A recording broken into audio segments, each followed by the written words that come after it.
எப்படிங்க?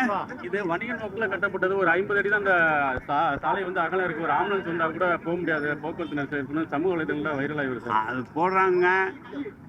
ஸ்ரீரங்கத்தில் நீண்ட நாள் கோரிக்கை, மாண்புமிகு தமிழக முதல்வருக்காக சிறப்பு நிதி கொடுத்து ஏற்கனவே இங்கெல்லாம் மின்சாரத்துறை சார்பாக டிரான்ஸ்ஃபார்ம்ஸ்லாம் இருந்தது.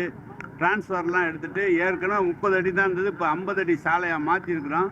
இதே ஒரு போக்குவரத்து காவல்துறை அவர்களோடு பேசி ஒரு பக்கம் வந்து ஒரு பக்கம் போவது போல் டிராஃபிக்லாம் இடைஞ்சல் இல்லாமல் பண்ணிருக்கான்.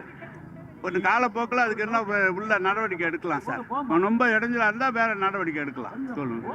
பஸ் ஸ்டாண்டு திறந்ததில்ல. இப்போ அமைச்சர், இப்போ பள்ளிக்கல்வித்துறை அமைச்சர் இல்லை எம்பி பேர் அந்த கல்வெட்டு இல்லை இந்த ஊரில் அது இல்லைங்க. அதெல்லாம் இல்லை. அவர் நேரத்தெல்லாம் அவர் இல்லா போட அவர் பேர்லாம் போட்டிருக்கு. நீ இந்த இந்த தொகுதியினுடைய சட்டமன்ற உறுப்பினர், இது ஸ்ரீரங்கம் மாநகராட்சி, அதனால பண்ணியிருக்க. அது எதுக்கு நீ போய் இது நான் அவருக்கு என்ன வேணாண்ணா, எங்களுக்கு வேணாண்ணா இருக்கு. அதான் இல்லை, தெளிவாக போடுங்கன்னு சொல்லியிருக்காரு பேட்டியில்.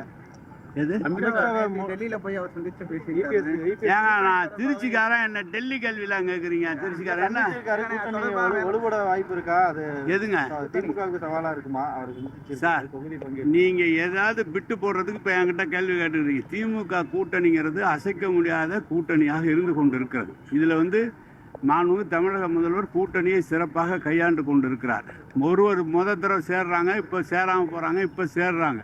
நேற்று கூட எங்கள்கிட்ட கேட்டாங்க. அவங்கெல்லாம் சேர்ந்துருந்த போது தான் இந்த ஆட்சி வந்தது. அதனால நாங்கள் தலைவர் அவர் என்ன முடிவு எடுத்தாலும் சரியாக இருக்குது சார். இந்த சட்டமன்ற தேர்தலில் மதிமுக கிழக்கு தொகுதி கேட்கிறதா சொல்லி தெரியல. அதெல்லாம் முதலமைச்சர் செய்கிறது. நான் தலைவர், கழக தலைவரில் செய்யணும். நம்ம எல்லாம் ஒன்று செய்யுங்க.